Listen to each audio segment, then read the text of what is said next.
నమస్కారం. ఎంతో హుందాగా ఈ గౌరవ చట్టసభను నడుపుతున్న మీ విధి విధానాలకి, అలాగే చట్టసభలో సమయపాలనను పాటిస్తూ సభ్యులందరూ ఎంతో హుందాగా, ఎంతో గౌరవప్రదంగా ప్రజా సమస్యల్ని, వాటి పరిష్కార మార్గాలను వెతకాలని మా అందరికీ మీ అపారమైన అనుభవంతో దిశానిర్దేశకత్వం చేస్తున్న మీకు జనసేన పార్టీ తరపు నుంచి, మా ఎన్డీఏ కూటమి తరపు నుంచి నా హృదయపూర్వక నమస్కారం, కృతజ్ఞత. సాంకేతికంగా ఇది 3వ బడ్జెట్ సమావేశం అయినప్పటికీ పూర్తి స్థాయి బడ్జెట్ సమావేశంగా ఇది 2వది.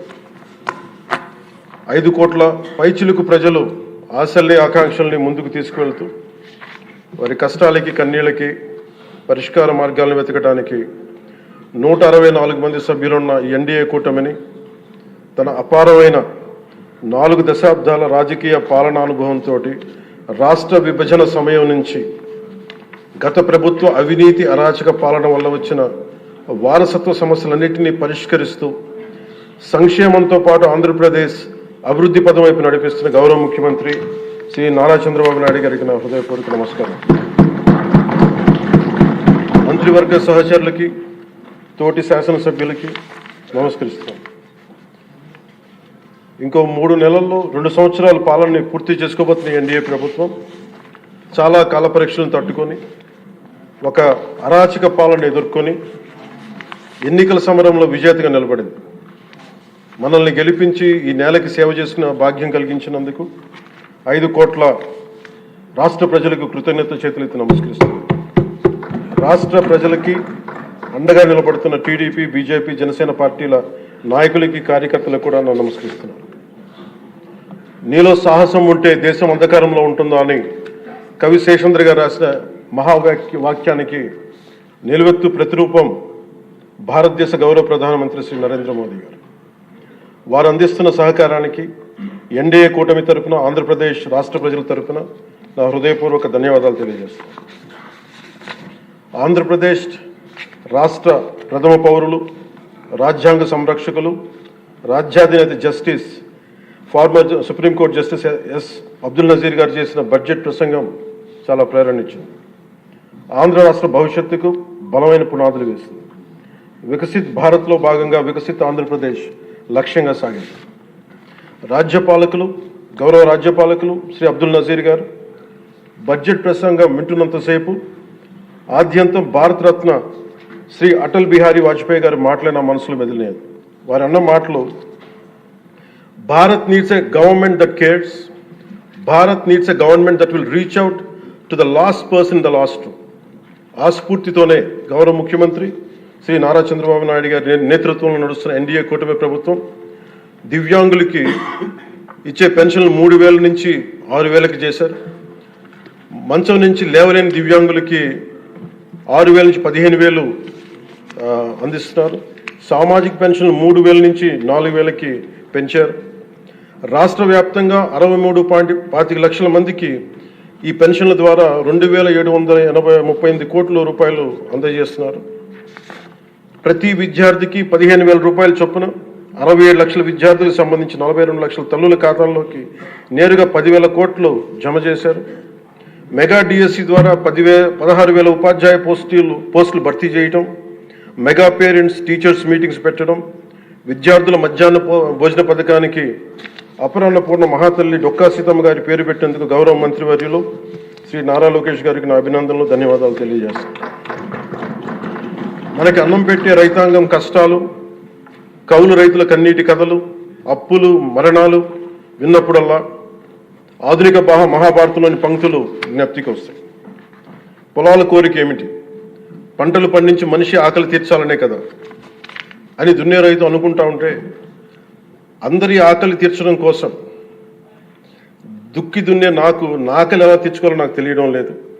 నా బతుకొక సున్నా కానీ నడుస్తున్నా. చెట్టుగా ఉంటే ఏడాదికి ఒక వసంతమన్నా దక్కేది, కానీ మనిషిని అన్ని వసంతాలు కోల్పోయానని రైతు బాధపడతా ఉంటే, అలాంటి అన్నం పెట్టే రైతాంగాన్ని గత ప్రభుత్వం రైతుల నుంచి కొనుగోలు చేసిన ధాన్యానికి 1,674 కోట్లు చెల్లించకపోతే గౌరవ ముఖ్యమంత్రి శ్రీ నారా చంద్రబాబు నాయుడు గారి నాయకత్వంలోని ఈ ఎన్డీఏ కూటమి ప్రభుత్వం వచ్చిన వెంటనే 1,674 కోట్ల బకాయిలు చెల్లించింది అధ్యక్ష.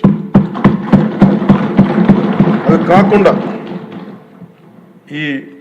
అది పే చేసిన తర్వాత దాని తర్వాత 10,650 కోట్లు 7.37 లక్షల రైతాంగానికి 24 గంటల్లోనే 10,650 కోట్లు వారి ఖాతాల్లో జమ చేయడం జరిగింది.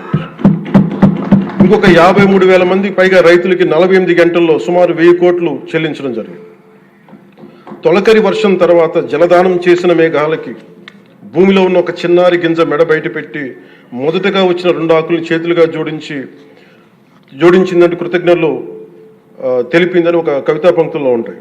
అలా ఆ చిన్నారి మొలకలాగా ఈ ఎన్డీఏ ప్రభుత్వం అన్నం పెట్టే రైతాంగానికి కృతజ్ఞతతో అండగా నిలబడుతుంది.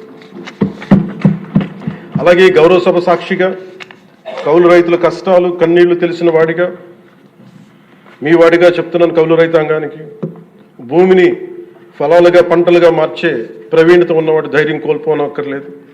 మట్టిలో ఉన్న కస్తూరి తీసే మనిషికి జీవన పరిమళాల కొరత లేదు. సోదరులైన కౌలు రైతులందరికీ మీరు ధైర్యంగా ఉండండి. మీరు నిండు నూరేళ్లు బతకాలి. మీకోసం ఈ ప్రభుత్వం నిరంతరం పనిచేస్తుందని తెలియజేసుకుంటున్నాను అధ్యక్ష. ఉమ్మడి ఆంధ్రప్రదేశ్ మాజీ ప్రభుత్వ ఉద్యోగి కొడుకుగా ప్రభుత్వ ఉద్యోగులు వారి నిరాశ నిస్పృహలు నేను అర్థం చేసుకోగలను. వారి ప్రతిభకి అనుభవానికి సమర్థతకి గుర్తింపు రానప్పుడు ఏమనుకుంటా నీ కవితా పంక్తులు తెలియజేస్తున్నా అధ్యక్ష. ఈ దేశం నా ప్రతిభకు ఒక సమాధి, ఎంత దూరం నడిచినా ఎప్పుడు దూరం అంతే. అందుకే పంచాయతీరాజ్ శాఖ బాధ్యతలు తీసుకోగానే, రూరల్ వాటర్ సప్లైస్ బాధ్యతలు తీసుకోగానే 10,000 మందికి పైగా ఏకకాలంలో ఈ ఎన్డీఏ ప్రభుత్వం నారా చంద్రబాబు నాయుడు గారి నాయకత్వంలో ప్రమోషన్ ఇచ్చాం అధ్యక్ష. ఎలాంటి సిఫార్సులు లేకుండా 77 మందికి తొలిసారి జిల్లా పరిషత్ సీఈఓలుగా ప్రమోషన్లు ఇచ్చాం. సంస్కరణలో భాగంగా 77 డీడీఓ కార్యాలయాలు ప్రారంభించాం. దీనికి అండగా నిలబడ్డ గౌరవ ముఖ్యమంత్రి గారికి నా హృదయపూర్వక ధన్యవాదాలు తెలియజేస్తున్నాను. ఒక దేశాభివృద్ధికి ఆయువు పట్టు రహదారులు లేని చోట అభివృద్ధి శూన్యం. అభివృద్ధికి మూలమైనది రహదారులతో పాటు విద్యుత్తు, తాగునీరు, విద్య, వైద్యం, డ్రైన్స్ అండ్ శానిటేషన్. దాదాపు 2 ఏళ్ల పాలనలో ప్రపంచ కప్ గెలిచిన visually challenged women cricket team captain Deepika మొదలుకొని మొన్న పోలీస్ జాబ్స్కి మేము లెటర్స్ ఇస్తున్నప్పుడు ఉద్యోగంలో వచ్చిన యువ కానిస్టేబుల్ కానీ, ఉదయగిరి నియోజకవర్గంలో స్కూల్ పిల్లలు కానీ, ఇలా ఎందరో ఒకటే అడిగారు అధ్యక్ష. మాకు కనీసం నడవడానికి, మా స్కూల్కి వెళ్ళడానికి, మా ఊర్లు వెళ్ళడానికి, మాకు రిలేటెడ్ ఊర్లు వెళ్ళడానికి రోడ్లు వేయండి అని నిండు గర్భిణీలు కూడా ప్రాణాలు అరచేతులు పట్టుకుని కొండలు గుట్టలు దాటుకునే పరిస్థితుల్లో జాతీయ ఉపాధి హామీ పథకం కింద PM జన్మన్ రాష్ట్ర ప్రభుత్వ నిధులతోటి అడవి తల్లి బాట పేరిట 625 గిరిజన గ్రామాలను అనుసంధానిస్తూ 1,005 కోట్లతోటి 1,069 కిలోమీటర్ల రహదారుల నిర్మాణం చేపట్టాం. దాంట్లో దాదాపు సగం పైగా రోడ్ల నిర్మాణం పూర్తి చేశాం. కొన్ని రోడ్లు గంటల వ్యవధిలో కూడా మంజూరు చేశాం అధ్యక్ష. అలాగే మారుమూల ప్రాంత ప్రజలు, గిరిజన ప్రాంత ప్రజలు గొంతిమ కోరికలు కోరలేదు అధ్యక్ష. వారు అడుగుతుందల్లా చిన్నపాటి రోడ్ల సౌకర్యం వారు అడిగేది. ఆ రోడ్లు మంజూరు చేసినప్పుడు, పూర్తి చేసినప్పుడు ఆ ప్రజల కళ్ళలో నాకు కనిపించేది ఇవే. గుక్కెడు నిశ్శబ్దం తాగి చిరిగిన చీకట్లు కప్పుకొని పడున్న నాకు కమ్మని ఆశామధురమ కానుకగా తెచ్చాం. స్వాతంత్రం వచ్చి 7 దశాబ్దాలు దాటిన విద్యుత్ వెలుగులు లేని 17 కుటుంబాలు చెంది ఒక మారుమూలన గిరిజన గ్రామానికి ₹1 కోటి పైగా వెచ్చించి 17 కుటుంబాలున్న గ్రామానికి 9.6 కిలోమీటర్ల మేర 200 పైగా విద్యుత్ స్తంభాలను పాతి ట్రెడిషనల్ పవర్తో పాటు PM జన్మన్ పథకం కింద సోలార్, విండ్ ఎనర్జీతో పాటు హైబ్రిడ్ విద్యుత్ వ్యవస్థని ఏర్పాటు చేశాం అధ్యక్ష. ఆ విద్యుత్ వెలుగుల్లో, గిరిపుత్రుల్లో, గుండెల్లో నాకు ఈ భావన చాలా బలంగా తెలుసు. వెలిగిన బల్బును చూసి వారు ఒకటే అనుకున్నారు అధ్యక్ష, పొద్దు గుంకితే చీకట్లో బతికే ప్రజలు ఆ వెలుగుతున్న బల్బును చూసి ఎన్నాళ్ళకి మా అతిథిగా వచ్చాం, ఈ సుధీల కుటీరానికి ఇంత వెలుతురుని తెచ్చామని వారి గుండెల్లో ఉన్న వారికి ఆ భావన నాకు నిజంగా తెలిసింది అధ్యక్ష. గౌరవ ప్రధాని శ్రీ నరేంద్ర మోదీ గారు వ్యక్తిగతంగా జల్ జీవన్ మిషన్ చాలా ఇష్టపడి ఎంతో బడ్జెట్ దాదాపు 191,011 కోట్లు ఆయన 1924 మధ్యలో ఈ జల్ జీవన్ మిషన్కి బడ్జెట్నిచ్చి ఈ దేశ సగటు పౌరుడికి కనీసం సరాసరి 55 లీటర్ల రక్షిత మంచినీరు అందించాలని లక్ష్యంగా ముందుకు వస్తే గత ప్రభుత్వం కేంద్రం నుంచి 27,000 కోట్లు కేంద్ర ప్రభుత్వం ఆమోదం తెలిపితే ఖర్చు పెట్టింది వాళ్ళు దాదాపు కేవలం 4,000 కోట్ల అధ్యక్ష. అందులో కేంద్రం వాటా 2,000 కోట్లు. 4,000 కోట్లు ఖర్చు చేసి పైప్ లైన్లు వేయడం తప్ప ఒక్క గ్రామానికి సంపూర్ణంగా నీరు ఇచ్చింది లేదు. జైజీవన్ ముగిసే నాటికి అలాటెడ్ 27,000 కోట్లను వాళ్ళు ఖర్చు పెట్టింది మినహాయిస్తే 23,000 కోట్లు వినియోగించుకోలేపారు అధ్యక్ష. అలాగే అది ఎక్స్పైర్ అయిపోయిన తర్వాత కూటమి ప్రభుత్వం నారా చంద్రబాబు నాయుడు గారి నాయకత్వంలో అధికారంలోకి వచ్చిన తర్వాత ముఖ్యమంత్రి గారు కూటమి నేతలందరూ కలిసి కేంద్ర నాయకత్వాన్ని అడిగి ఇంకొక పొడించుకోగలిగాం. ఈ ప్రయత్నంలో 1242 కోట్లతో Uddanam, Dhone, Pulivendula multi village project స్కీమ్స్ని మే నాటికి పూర్తి చేయాలని లక్ష్యంతో ముందుకు వెళ్తున్నాం అధ్యక్ష. అలాగే ఈ కొత్త సంవత్సరంలో కూడా కొత్తగా ఇంకొక 5 జిల్లాలు ఈ ఎక్స్టెండెడ్ పీరియడ్లో కొత్తగా 5 జిల్లాల పరిధిలో 7,910 కోట్లతోటి వచ్చే 2 ఏళ్లలో పూర్తి చేయాలని లక్ష్యంగా పెట్టుకున్నాం అధ్యక్ష. చిత్తూరు, ప్రకాశం, పల్నాడు, ఉభయ గోదావరి జిల్లాలో చేపట్టిన పనులు పూర్తయితే వచ్చే 30 ఏళ్లలో 1,21,00,000 ప్రజల రక్షిత మంచినీటి అవసరాలను తీరుస్తుంది. మిగిలిన 960 కోట్లతోటి మల్టీ విలేజ్ స్కీమ్స్, అలాగే నీటి ఎద్దడి తీవ్రత ఉన్న పంచాయతీ మంచినీటి సమస్యను తీర్చే విధంగా గౌరవ సీఎం గారి ఆధ్వర్యంలో ప్రణాళికలు సిద్ధం చేస్తున్నాం అధ్యక్ష. గత ప్రభుత్వపు అరాచక, అసమర్థ, అవినీతి పాలన వారసత్వపు సమస్యలు ఎంతో ఎన్డీఏ ప్రభుత్వానికి చాలా పెను సవాల్గా మారినాయి. కానీ ముఖ్యమంత్రి గారి పరిపాలనా అనుభవం అన్నింటినీ అధిగమిస్తూ ఇచ్చిన ప్రతి మాటని నిలబెట్టుకుంటూ ముందుకెళ్తున్నాం. సంక్షేమం, అభివృద్ధి రెంటిని సమన్వయపరుచుకుంటూ ముందుకు వెళ్తున్నాం. మొన్న గవర్నర్ గారి ప్రసంగంలో అదే ప్రస్ఫుటంగా గోచరించింది. అలాగే ఈ సందర్భంలో గవర్నర్ శ్రీ అబ్దుల్ నజీర్ గారి వ్యక్తిత్వం గురించి ప్రత్యేకంగా చెప్పుకోవాలి అధ్యక్ష. Is a great scholar, legal luminary, a humanist, a devout religious man with a respect for all religions and a great patriot. People of Andhra Pradesh and our NDA government is fortunate for having him as our beloved governor అధ్యక్ష. అలాంటి ఉన్నతమైన వ్యక్తి ముందు ఆ 11 మంది సభ్యులు వారి ప్రసంగ సమయంలో వెల్లోకి వచ్చి రభస చేసిన విధానం చూస్తే నాకు ఒకటే అనిపించింది అధ్యక్ష, హనుమంతుడి ముందు కుప్పి గంతులు వేయడం ఏంటాను.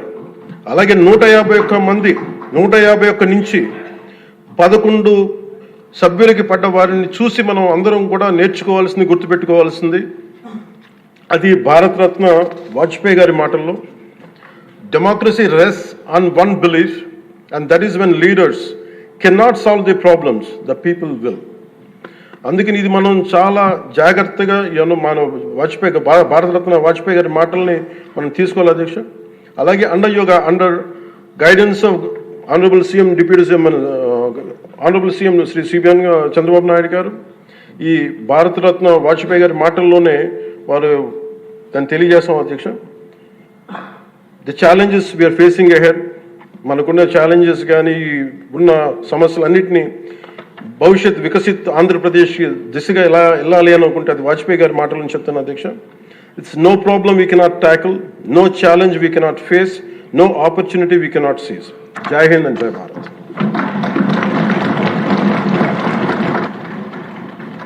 ఇప్పుడు గవర్నర్ గారి